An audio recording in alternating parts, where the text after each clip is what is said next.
Miss Lynn," the boy shouted. He was out of breath, panting at our front door. "You have to come now." One day when I was 4, I was in the living room of our house, sitting on the couch with my mom on one side and my friend Cindy on the other. Kentwood was like a town in a soap opera. There was always drama. Cindy was chattering away to my mom about the latest scandal while I was listening in, trying to follow along, when the door burst open. The boy's facial expression was enough for me to know something terrifying had happened. My heart dropped. My mother and I started running. The road had just been repaved and I was barefoot, running on the hot black tar. "Ow, ow, ow!" I yelped with every step. I looked down at my feet and saw the tar sticking to them. Finally, we arrived at the field where my brother Brian had been playing with his neighbor friends.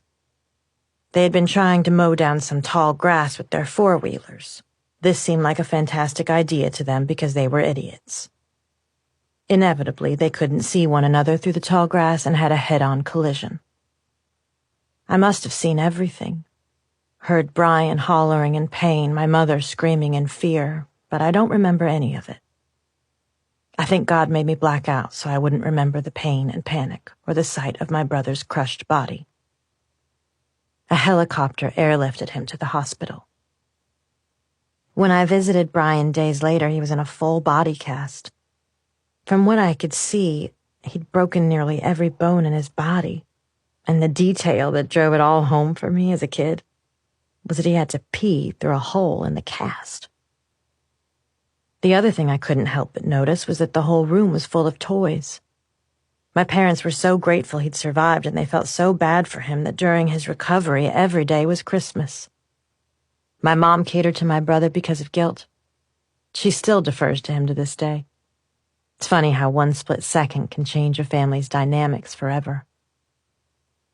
The accident made me much closer to my brother. Our bond was formed out of my sincere, genuine recognition of his pain. Once he came home from the hospital, I wouldn't leave his side. I slept beside him every night. He couldn't sleep in his own bed because he still had the full body cast, so he had a special bed, and they had to set up a little mattress for me at the foot of it. Sometimes I'd climb into his bed and just hold him. Once the cast came off, I continued to share a bed with him for years.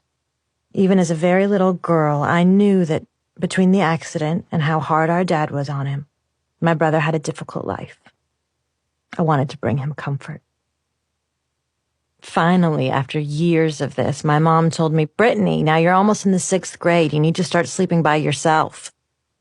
I said no. I was such a baby. I did not want to sleep by myself, but she insisted, and finally I had to give in. Once I started to stay in my own room, I came to enjoy having my own space.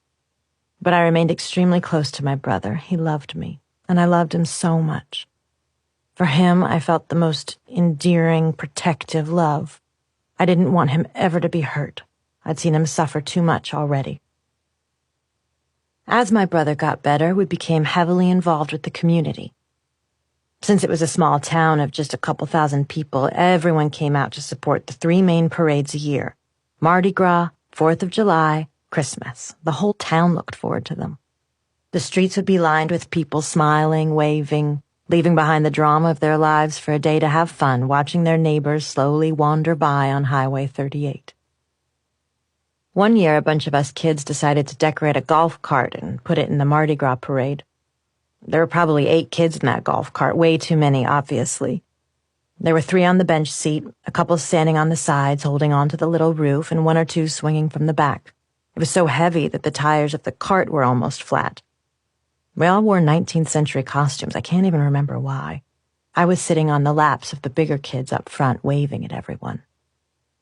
The problem was, with that many kids in a golf cart and its flat tires, the thing got hard to control, and with the laughing and the waving and the excited energy, well, we only hit the car ahead of us a few times, but that was enough for us to get expelled from the parade.